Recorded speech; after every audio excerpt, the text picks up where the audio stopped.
ఉత్తర భారతదేశ హిమాలయాల గుండెలో ప్రకృతి సాక్షిగా భక్తి శక్తిగా నిలిచిన ఒక అద్భుత క్షేత్రం ఉంది. అదే దేవభూమిగా ప్రసిద్ధి చెందిన ఉత్తరాఖండ్లోని పవిత్ర ధామ్.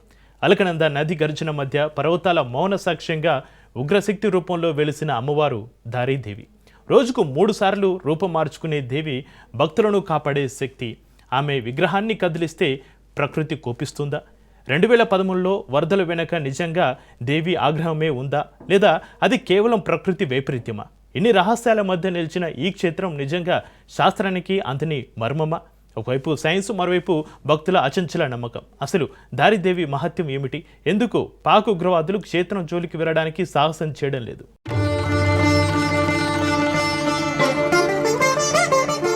ఉత్తరాఖండ్లో రక్షక దేవత.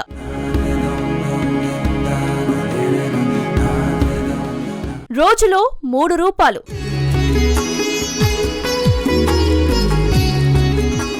ఉగ్రవాదుల వెన్నులో వణుకు.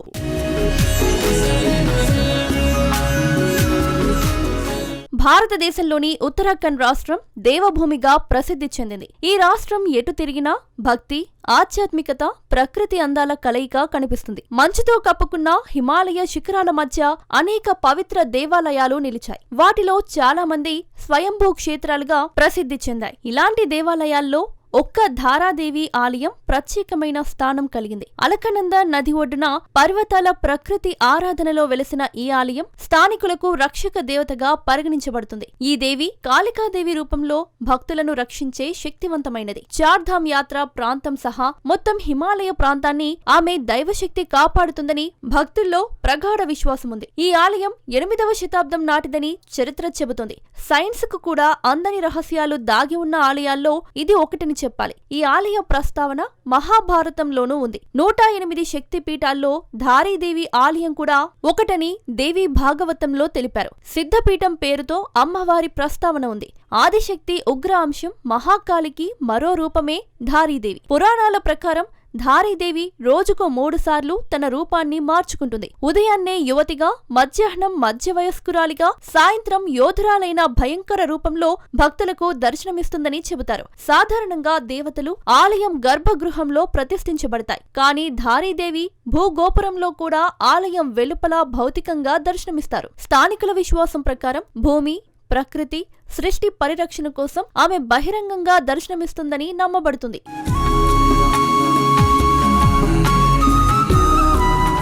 ఈ ప్రదేశంలో మహాకాళి యొక్క అవతారమైన ధారీదేవి వెలసిందని, ఆ కారణం వల్ల ఈ ప్రాంతానికి అమోఘమైన మహత్యం ఏర్పడిందని మహాభాగవతంలో పేర్కొనబడింది. ఉగ్ర అంశం ఈ ధారీదేవి ఆదిశక్తి యొక్క ఉగ్ర అంశమని చెబుతారు. ఈ శక్తిని భక్తితో కొలిచిన వారికి ఎంత మేలు జరుగుతుందో, ఈ శక్తిని ధిక్కరించిన వారికి అంత కీడు జరుగుతుందని కొన్ని దశాబ్దాలుగా ఈ ప్రాంత ప్రజలు విశ్వసిస్తారు. క్రీస్తు శకం 1882లో కేదారీనాథ్ ప్రాంతాన్ని ఓ ముస్లిం రాజు పడగొట్టి మసీదు నిర్మించాలని ప్రయత్నించారు. ఆ రాజు చేసిన అపచారంతో కొండ చర్యలు విరిగిపడి కేదార్నాథ్ ప్రాంతం నేలమట్టమైపోయింది. ఆ ప్రకృతి విపత్తు వేలాది మందిని బలి తీసుకుంది. దేవి మహత్యాన్ని ప్రత్యక్షంగా చూసిన ఆ ఇస్లాం రాజు తన ప్రయత్నాన్ని విరమించుకుని తోకముడిచాడు. అప్పటి నుంచి ఈ ఆలయం జోలికి ఎవరైనా వెళ్తే ధారీదేవి ఆగ్రహం చవిచూడక తప్పదనే బలమైన విశ్వాసం ఈ ప్రాంతంలో స్థిరపడింది. కాళీమాటలో నిజానికి అమ్మవారి మిగతా శరీర భాగం ఉండదు. ఆ స్థానంలో ఒక స్త్రీ యంత్రాన్ని పూజిస్తారు. ఆదిశంకరాచార్యులు స్థాపించిన ఈ స్త్రీ యంత్రం అమ్మవారి యోనికి ప్రతిరూపంగా భావిస్తారు. ఈ పీఠానికి ఉత్తర దిశలో కేదార్నాథ్ జ్యోతిర్లింగం ఉంది. స్థానిక జానపద కథనాలు కూడా విశేషమైనవి. ధారీదేవిని అవమానిస్తే లేదా ఆమెకు గౌరవం చూపకపోతే ప్రకృతి కోపిస్తుందనే నమ్మకముంది.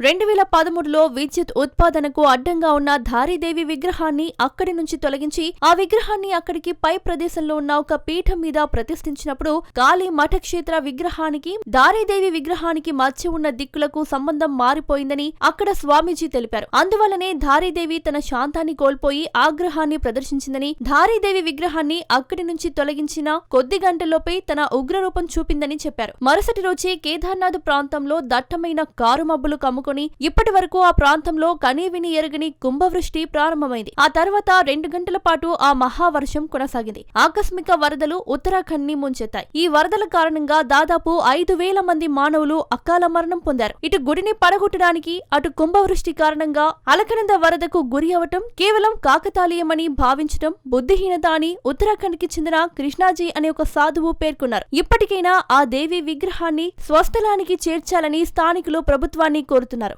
ఓవైపు సైన్స్, మరోవైపు స్థానికుల నమ్మకాలు. ఏది నిజమో కాలానికే తెలుసు.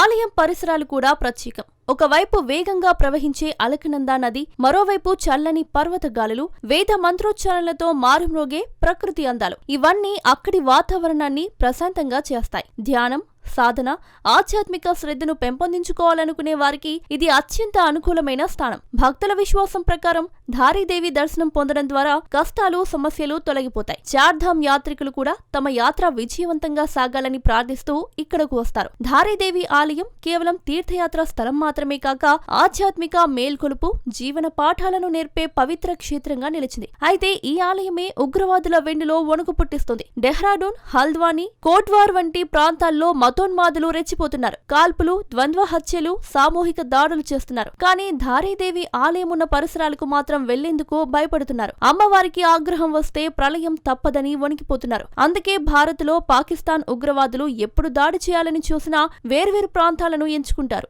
కానీ ఉత్తరాఖండ్ జోలికి మాత్రం రారు. కనీసం రావాలనే ఆలోచన కూడా చేయరు.